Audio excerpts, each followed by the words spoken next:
모두 소리를 맞추어서 같이 뜻을 잘 기억하시면서 봉독하겠습니다. 일곱 나팔을 가진 일곱 천사가 나팔 불기를 준비하더라. 첫째 천사가 나팔을 부니 피 섞인 우박과 불이 나와서 땅에 쏟아지매 땅의 3분의 1이 타버리고 수목의 3분의 1도 타버리고 각종 푸른 풀도 타버렸더라. 둘째 천사가 나팔을 부니 불붙는 큰 산과 같은 것이 바다에 떨어지매 바다의 3분의 1이 피가 되고 바다 가운데 생명 가진 피조물들의 3분의 1이 죽고 배들의 3분의 1이 깨지더라. 셋째 천사가 나팔을 부니 횃불같이 타는 큰 별이 하늘에서 떨어져 강들의 3분의 1과 여러 물샘에 떨어지니 이 별 이름은 쓴 쑥이라. 물의 3분의 1이 쓴 쑥이 되매 그 물이 쓴 물이 되므로 많은 사람이 죽더라. 넷째 천사가 나팔을 부니 해 3분의 1과 달 3분의 1과 별들의 3분의 1이 타격을 받아 그 3분의 1이 어두워지니 낮 3분의 1은 비추임이 없고 밤도 그러하더라. 내가 또 보고 들으니 공중에 날아가는 독수리가 큰 소리로 이르되 땅에 사는 자들에게 화가 있으리니 이는 새 천사들이 불어야 할 나팔 소리가 남아 있음이로다 하더라. 아멘. 오늘 하루 하나님께서 우리의 삶을 축복하시는 줄 믿습니다. 우리의 손을 붙잡고 동행하시고 또 우리가 주님께서 우리와 같이 계시다는 사실을 굳게 확신하고 사는 오늘 하루가 되기를 주의 이름으로 권면합니다. 계시록에는 종말의 때 그리고 이 세상과 존재하는 모든 것이 마지막에 어떻게 되느냐, 이게 이제 요한계시록에 나오지요. 요한계시록 하면 우리 성경 지식을 이렇게 가지고 있는 성도들 머리에 종말에 무서운 재앙이 있다, 이 생각이 아마 먼저들 떠오를 겁니다. 맞습니다. 계시록에는 아주 무서운 재앙이 많이 기록이 되어 있습니다. 근데 요한계시록을 생각할 때 언제나 두 가지를 생각해야 됩니다. 재앙과 그리고 영생의 축복입니다. 무서운 재앙, 이것보다 영생의 축복이 더 큽니다. 그리고 계시록에서 무서운 재앙 가운데서도 하나님께서 당신이 택하시고 특별히 택한 성도들, 말하자면 구원받은 성도들 중에서도 하나님의 거룩한 말씀에 따라 그렇게 살아간 성도들, 말씀과 삶이 어우러지게 그렇게 인생길을 걸은 성도들은 가장 무서운 재앙 가운데서 하나님이 보호하십니다. 하나님께서 그런 축복 우리 모두에게 주시기를 간절히 기대하며 또 그렇게 사모할 수 있기를 바랍니다. 그래서 두루마리, 하나님의 거룩한 말씀이 적힌 책, 그 책에서 7개 봉인이 차례로 하나하나씩 떨어지기 시작하면서 이제 무서운 재앙들이 내리지요. 근데 마지막 7번째 봉인, 그거는 더 재앙이 큽니다. 갈수록 재앙이 커져요. 근데 마지막 7번째 봉인을 떼기 전에 많이 이단들에서 하는 얘기인데 14만 4천, 그 이단들은 그걸 잘못 사용하고 이용해 먹지만 그 14만 4천이라는 것은 온전한 수, 충만한 수를 말해요. 그냥 딱 숫자를 하나, 둘, 셋, 넷 이렇게 세서 그래서 14만 4천이 아니고요. 완전수 12를 또 완전수 12에 곱하고 그리고 또 완전수 중에서도 참 완전수라고 할 수 있는 1000을 또 곱한 수가 14만 4천이에요. 그래서 숫자를 개수해서 14만 4천이 아니라 온전한 수 그리고 충만한 수를 말합니다. 그거를 다른 말로 말하면 능히 헤아릴 수 없는 큰 수, 이렇게 되는 거예요. 그래서 하나님께서 그렇게 당신을 믿는 성도들, 그리고 그 성도들은 특별히 흰옷을 입는다 그랬는데, 성경에서 옷은 거의 언제나 행실을 말합니다. 그러니까 삶을 말하는 거죠. 뭐 한 번 그런 척하고 또는 잠시 그러고 그런 게 아니라, 내가 하나님을 믿으니까 하나님의 거룩한 뜻, 그분의 말씀에 따라서 내가 그렇게 산다. 그렇게 인생길을 걸어온 사람을 말해요. 말씀으로 삶이 변화되면서 사는 사람들. 삶의 변화는 두 가지가 중요합니다. 일상과 인격이 변해야 합니다. 특별한 때 한 번 그렇게 해보고, 남들이 볼 때 그렇게 해보고, 그게 아니라 일상이 변하는 것이고요. 그리고 겉으로만 그런 제스처가 있고, 그게 아니라 인격이 변해야 되는 거죠. 그게 빌립보서 2장 5절 이하의 말씀 표현으로 하면, 너희 안에 이 마음을 품으라. 곧 그리스도 예수의 마음이니. 그래서 평생 살아가면서 예수 그리스도 손 꼭 붙잡고 늘 그분을 닮아가고, 그리고 그분과 동행하는 삶입니다. 이 삶이 있기를 축복합니다.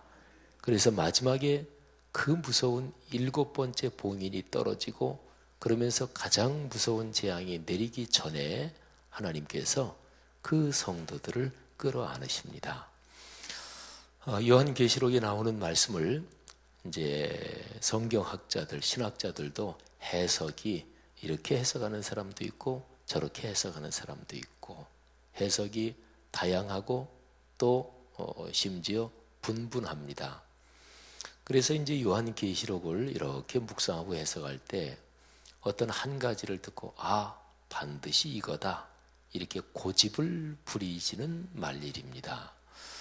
다만 하나하나 아주 디테일하게, 뭐 예를 들어서 청황색 말이 뭐냐, 또 붉은 말이 뭐냐, 그거는 요거다. 붉은 말은 그거는 1900년대 1917년에 일어난 러시아 공산혁명, 그거를 말하는 거다. 그런 식으로 어떤 한 가지를, 역사 중에 일어난 어떤 한 가지에 딱 찍어서 해석하는 것은 위험한 해석이고 올바른 성서 해석이 아니에요. 근데 이제 저 같은 목회자들은 이제 신학을 공부하면서 이런 학설도 있고 저런 학설도 있다, 이걸 배우잖아요. 그래서 신학을 공부한 사람, 또 신학을 제대로 공부한 사람은 여러 가지 성경 해석 중에서 어떤 한 가지에 꼭 빠져들지 않습니다. 그러니까 목회자들 중에서도 어느 한 가지에 과도하게 쑥 빠지는 사람은 신학적인 훈련이 잘 안 된 사람이에요. 신학, 이것도 학문이에요. 학자가 들어갔기 때문에. 학문이라는 건 뭐냐면 거기 빠지면 그거는 학문이 아니에요. 예를 들어서 사랑은 빠지는 거잖아요. 사랑은 학문이 아니에요. 근데 신학도 학문입니다. 그러니까 학문은 빠지면 안 되는 거예요. 학문은 이만큼 거리를 두고 보는 거예요. 그래, 그거 괜찮은 논리다. 그 논리는 좀 틀린 것 같은데. 한번 조금 더 관찰해 봐야지. 그래? 그 사실인가? 한번 검토해 봐야 되겠는데. 이런 게 학문이에요. 근데 이게 신앙생활에서 필요합니다.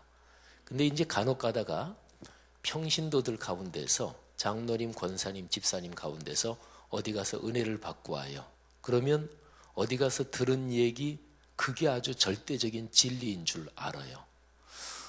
그리고 평신도들 중에서 뭐 통신신학이나 또는 시간을 좀 내서 신학을 하신 분이 있는데, 평신도들 중에서 그렇게 신학하신 분들은 신학 공부를 하면서 신학이 학문이다, 이거를까지는 배우지 못하고 그거 들은 게 막 절대적인 줄 알아요. 그래서 이렇다, 이렇게 생각하는 거죠. 그래서 신앙생활에서 아주 중요한 질서가 있는데, 이거는 이제 우리 교회에서 이게 다 비슷하지가 않기 때문에 좀 조심스럽기도 한데, 내가 섬기는 교회의 영적 질서에 순복하는 것입니다. 내가 섬기는 교회의 말씀에 대한 가르침에 순복하는 거예요. 근데 제가 이건 좀 조심스럽다고 얘기한 것이 어느 교회나 뭐 기본적으로 그 교회에 가르치는 그 가르침의 중심은 이제 담임 목사잖아요, 그죠? 근데 담임 목사들이 성경의 식견이나 이런 게 다 고르고 똑같지는 않잖아요, 그죠? 어떤 분들은 굉장히 극단적인 분들도 있어요. 그래서 성경도 아주 그냥 일방적으로, 또 신학적인 훈련이 좀 균등하게 조화롭게 되지 않은 분들도 있고, 그래서 좀 조심스럽다 이렇게 얘기하는 것인데, 근데 이제 개교회 목회자가 그렇게 좀 조화롭지 못하다 그럴 때 그거를 보충해 주는 게 지방회 또는 장로교는 노회라고 부르고, 또는 그 위로 교단이라는 조직입니다. 그래서 그런 게 중요한 거예요. 자, 어쨌든요, 제가 이제 요한계시록을 이렇게 묵상하면서 요한계시록, 뭐 다니엘서, 이 계시에 관한 스가랴서 이런 거를 묵상할 때 잘못된 길로 빠지는 이 보통 이 유형이 그래요. 그리고 또 사탄이 그런 걸 통해서 하고, 그래서 제가 자주 강조하지요. 신앙은 내 스타일을 절대적인 걸로 생각하면 그 신앙은 절대로 성장하지 않습니다. 성장하는 것 같은데 그게 신앙의 성장이 아니고 자기가 고집하는 그 신앙 스타일이 굳어지는 거예요. 굳어지는 건 성장이 아니에요. 여러분, 어린아이나 또는 사람을 생각해 보세요. 이게 사람의 피부나 세포를 생각해 보세요. 성장이 뭔가요? 새 세포가 계속 생겨나는 거죠, 그죠? 새 세포가 생겨날 때는 옛날 세포는 죽어요. 그러니까 사람의, 여러분 이 피부 보면은 계속해서 얼마 만에 한 번씩 이 피부가 완전히 다 갈아입는 거예요. 그러니까 성장한다, 살아있는 거는 옛 세포는 죽는 거예요. 그리고 새 세포가 살아나는 거예요. 그런데 화상을 입었다든지 어디 상처가 입어가지고 이 피부가 이렇게 굳어버리는 거 있죠? 거기는 새살이 돋아나지 않습니다. 그러니까 신앙은 굳어지면 안 돼요. 신앙은 끊임없이 성장해야 돼요. 그런데 제일 중요한 게 뭐냐? 그게 바로 겸손이에요. 근데 겸손은 무엇을 향한 겸손이냐? 말씀을 향한 겸손이고 주님을 향한 겸손이에요. 물론 신학을 반드시 공부해야만 이게 신앙이 계속 성장하느냐? 제가 또 가끔 얘기하지만 그건 절대로 아닙니다. 그러니까 어린아이 같은 순수한 마음을 가지고 성경에 예수 그리스도의 생애에 대해서 기록이 되어 있고 말씀이신 주님에 대해서 기록이 되어 있으니까 어린아이 같은 순수한 마음을 가지고 말씀을 사모하는 마음으로 묵상하면 우리의 신앙은 굳어지지 않습니다. 그래서 신앙생활 하면서 나랑 신앙 스타일이 다른 사람의 신앙에 대해서 귀를 열고 마음을 열 필요가 있습니다. 어떤 사람은 그 양반은 기도했다면 방언 기도를 그렇게 세게 하고 또 그 사람은 입신 체험을 강조한다. 그러면 성경에 입신 그런 현상이라고 할 수 있는 게 성경에도 나오거든요. 그러면 그래, 그분은 또 하나님이 삶에서 그럴만 하니까 그런 은혜를 주시는 거지. 삶이 너무 답답하고 앞뒤 좌우 뭐 배우자 봐도 희망이 없고 애들 봐도 희망이 없고 진짜 그렇게 살다간 죽을 것 같아. 그런 사람한테 하나님이 특별한 은혜를 주시는 경우가 꽤 있어요. 왜? 그렇게 안 하면 그 사람 못 사니까. 어떻게 살아요? 여기 봐도 살 길이 없고 저기 봐도 살 길이 없고. 그러니까 하나님이 특별한 은혜를 주시는 거예요. 어떤 사람한테는 차분한 신앙의 은혜를 주시고, 그래서 나랑 신앙 스타일이 다른 거를 정죄하면 안 돼요. 신앙 스타일은 전 세계적으로 엄청나게 다양합니다. 그러니까 이 계시록을 해석할 때 꼭 중요한 건 뭐냐면 계시록에서 가장 커다란 1장부터 22장까지의 가장 큰 흐름, 그리고 가장 분명한 거, 이 기본 줄기, 건물로 말하면 기본 구조, 이거를 꼭 잡아야 돼요. 사랑하신 여러분, 드디어 7번째 인이 떨어집니다. 근데 7번째 인이 떨어지고 나서 거기에서 재앙이 내리기 전에 그때의 성도의 기도가 하나님 앞으로 올라갑니다. 기도는 반드시 하나님 앞에 상달됩니다. 결코 땅에 떨어지지 않습니다.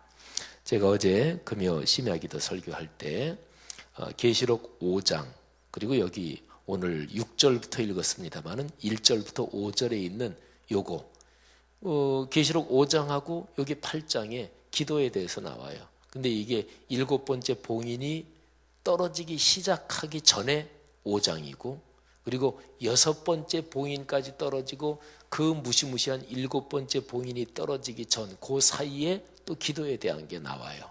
제가 어제 심야 기도 때 거기에 대해서 설교를 했는데 이제 드디어 무서운 재앙이 시작되는데 7 천사가 각각 나팔을 하나씩 가지고 있습니다. 그래서 그 천사들이 차례로 나팔을 불면서 재앙이 내리기 시작하는 거예요. 근데 우선은 4명의 천사가 한 덩어리 돼서 이제 차례로 4개 나팔이 울립니다. 첫 번째 나팔, 두 번째, 세 번째, 네 번째에 따라서 이 존재하는 모든 세계가 무서운 재앙을 당합니다. 첫 번째는 땅이 죽습니다. 땅과 그 가운데 있는 수목, 풀들이 죽어요. 당연히 사람도 죽는 거겠죠. 두 번째는 바다가 죽어요. 불붙는 큰 산 같은 것, 산 같은 것 그랬으니까 산은 아니에요. 근데 요한이 보니까 산처럼 보이더라 그런 얘기예요. 그게 바다에 떨어져서 바다의 3분질이 피가 돼서 거기 있는 생명들, 배들이 깨지고 죽어요. 셋째는 강이 죽는 거예요. 횃불같이 타는 큰 별, 그 별이 하늘에서 떨어져서 강의 3분의 1, 또 여러 강물의 근원이 되는 물샘들이 또 죽어요. 네 번째는 해와 달과 별 3분의 1이 죽어요. 그 앞에 보면은요, 6장 8절에 보면, 네 번째 봉인이 떨어질 때 청황색 말이 나오고, 그 청황색 말이 땅의 4분의 1을 좌지우지할 수 있는 권세를 받아요. 그래서 칼과 그리고 흉년과 사망과 그리고 땅의 짐승들을 통해서 4분의 1을 죽여요. 거기는 4분의 1입니다. 근데 여기 8장에 나팔 소리가 울려 퍼질 때 여기에는 4분의 1보다 3분의 1이 더 많잖아요. 그죠? 그러니까 재앙이 더 강해지는 거예요. 땅, 바다, 강, 그리고는 이제 하늘에 이 별들, 해, 달 이런 게 이제 점점 죽어가는 거지요. 굉장히 무시무시한 재앙이지요. 그런데 네 번째 천사까지 나팔을 불고 그 다음에 3개가 더 남았는데 그 중간에 이런 현상이 있습니다. 18절에 보니까 요한의 눈에 공중을 날아가는 독수리가 보여요. 근데 독수리가 큰 소리로 외칩니다. 땅에 사는 자들에게 화가 있을 것이다. 왜냐하면 아직까지도 새 천사들이 불어야 할 나팔 소리가 남아있다 하는 것이지요. 여러분, 우리는 요한계시록의 무서운 재앙들 묵상하면서 제가 아까 처음에 말씀드린 것처럼 무서운 재앙보다 하나님께서 주시는 영원한 생명, 이 축복이 더 큽니다. 그리고 무서운 재앙을 이길 수 있는 유일한 한 가지 능력 또는 한 가지 축복, 힘이 있어요. 그것은 바로 어린 양 예수 그리스도의 보혈의 공로입니다. 여기 7개 봉인이 하나씩 떨어지는 게 그게 누가 띠냐면 어린 양이 그 봉인을 띠는 거예요. 그죠? 5장에 보면 다윗의 뿌리가 이겼다. 그게 죽임을 당한 어린 양인데 그게 바로 예수 그리스도시잖아요. 그러니까 예수 그리스도만이 그 봉인을 뗄 수 있어요. 말씀이 적힌 책을 누가 열 수 있는가? 예수 그리스도만이 열 수 있어요. 성경 66권은 예수 그리스도의 십자가 사건을 중심으로 해석해야 돼요. 예수 그리스도 없이 해석하는 것은 그것은 잘못된 것이고 그거는 어긋난 곁길로 가는 것이지요. 그분이 봉인을 떼시는 거예요. 그래서 거룩한 말씀 안에는 축복이 담겨 있지만 재앙도 담겨 있고 복이 담겨 있지만 화도 담겨 있는데 예수 그리스도의 십자가의 보혈의 공로가 있는 사람에게는 화나 저주, 재앙이 아니라 복과 생명과 그리고 하나님의 놀라운 은혜를 입는 거지요. 성도 여러분들이요, 우리는 이 은혜 가운데 있는 사람들입니다. 이 은혜를 꼭 붙잡으십시다. 그 은혜에서 떨어지지 마십시다. 불평, 불만 또는 교만으로 이 은혜에서 미끄러지는 거예요. 오늘 하루 하나님께서 우리 새벽 예배에 나오신 모든 분들, 또 이 한국 교회당마다 새벽 예배, 새벽 기도 드리는 모든 성도들을 축복해 주시기를 주의 이름으로 축원합니다. 하나님 아버지 은혜 감사합니다. 오늘 이 말씀 하나님의 거룩한 뜻을 따라 우리에게 주셨으니 우리 마음에 꼭 품고 이 말씀대로 걸어가게 하옵소서. 하나님, 종말의 무서운 재앙에서 우리를 구원하시고 보호하시는 예수 그리스도의 십자가의 보혈의 공로 감사합니다. 하나님, 오늘 하루도 주님 손 붙잡고 걸어가겠습니다. 성도들이 기도하는 간절한 제목들 응답해 주시되, 특별히 수능 성적들 받아들고 이제 대학 지원 계속되고 있는데 하나님이 성도들의 자제들 가정들 축복하셔서 원하고 바라는 대학에 원만하게 합격할 수 있도록 도와주옵소서. 예수 그리스도 이름으로 축복하며 기도 올립니다. 아멘.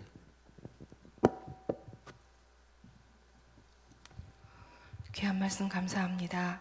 우리 교회 공동기도문으로 함께 기도하겠습니다. 두 번째, 선교에 대한 기도입니다. 모든 민족과 나라의 십자가의 복음을 전하도록 온 세계의 12개의 선교센터를 세우게 하옵소서.